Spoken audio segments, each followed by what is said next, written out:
dengan segenap hatiku. Aku mengasihi Engkau Yesus dengan segenap jiwaku. Ku renungkan firman-Mu siang dan malam, ku pegang perintah-Mu dan ku lakukan. Engkau tahu ya Tuhan, tujuan hidupku hanyalah untuk menyenangkan hati-Mu. Selamat pagi Bapak Ibu Saudara yang dikasihi Tuhan. Bertemu kembali dengan kami dari GKJ Karangasem dalam acara Ragi Roti.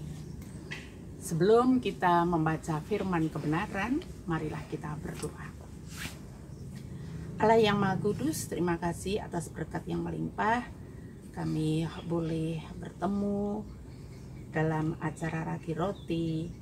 Sebelum kami merenungkan firman-Mu, kami akan membaca firman Tuhan. Kau sendiri akan berkati kami. Di dalam nama Tuhan Yesus kami berdoa. Amin. Pagi hari ini kita bersama akan membaca dari Mazmur 112 ayat 1 sampai 10. Bahagia orang benar, haleluya. Berbahagialah orang yang takut akan Tuhan, yang sangat suka kepada segala perintah-Nya. Anak cucunya akan perkasa di bumi, angkatan orang benar akan diberkati. Harta dan kekayaan ada dalam rumahnya, kebajikannya tetap untuk selamanya. Di dalam gelap terbit terang bagi orang benar, pengasih dan penyayang orang yang adil. Mujur orang yang menaruh belas kasihan dan yang memberi pinjaman, yang melakukan urusannya dengan sewajarnya. Sebab ia takkan goyah untuk selama-lamanya. Orang benar itu akan diingat selama-lamanya.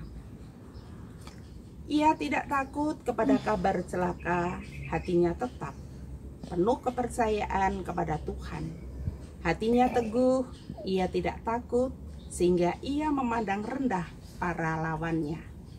Ia membagi-bagikan, ia memberikan kepada orang miskin. Kebajikannya tetap untuk selama-lamanya, tanduknya meninggi dalam kemuliaan.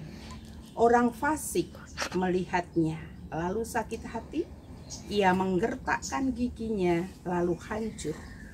Keinginan orang fasik akan menuju kebinasaan. Pagi hari ini temanya adalah bahagia orang benar. Kalau Mazmur 111 adalah ungkapan syukur karena karya Tuhan yang telah dialami umat Tuhan, maka Mazmur ini merupakan pernyataan keyakinan pemazmur bahwa saat umat Tuhan mewujudkan syukur dengan melakukan perbuatan-perbuatan yang benar, mereka akan mengalami kebahagiaan. Bagaimana Tuhan memberkati orang benar sehingga mereka hidup berbahagia? Yang pertama, mencukupkan hidup mereka dengan berkat yang melimpah. Bapak Ibu bisa lihat dari ayat 2 sampai ayat yang keempat. Berkat tidak harus selalu diidentikan dengan kekayaan materi, tetapi juga rasa aman. Terdapat dalam ayat 6 sampai ayat 8.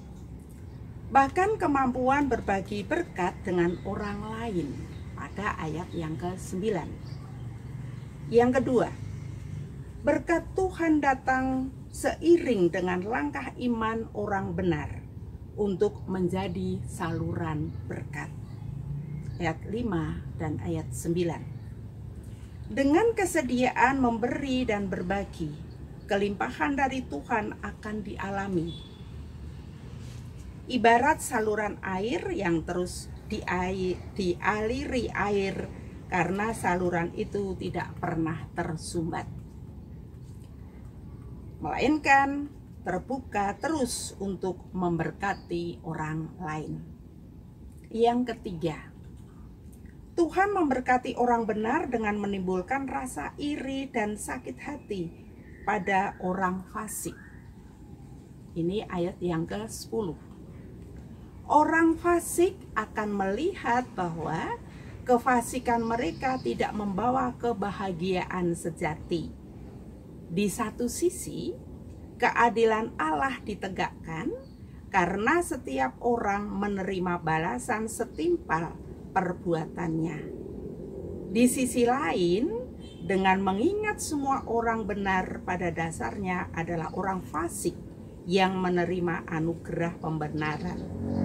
Ini merupakan kesempatan baginya untuk berbagi kasih dengan mereka. Dengan demikian, orang fasik pun berkesempatan menerima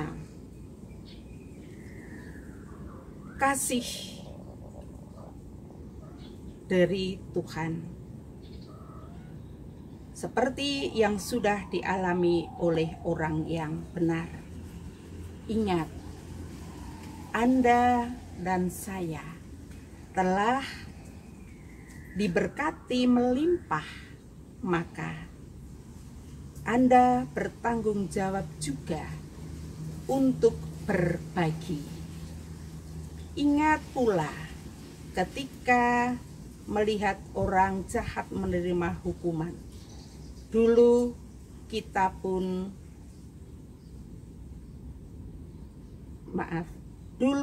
pun seharusnya dihukum. Maka berbahagialah dan berbagilah dengan sesamamu, tidak memandang apakah ia orang benar atau orang fasik. Amin.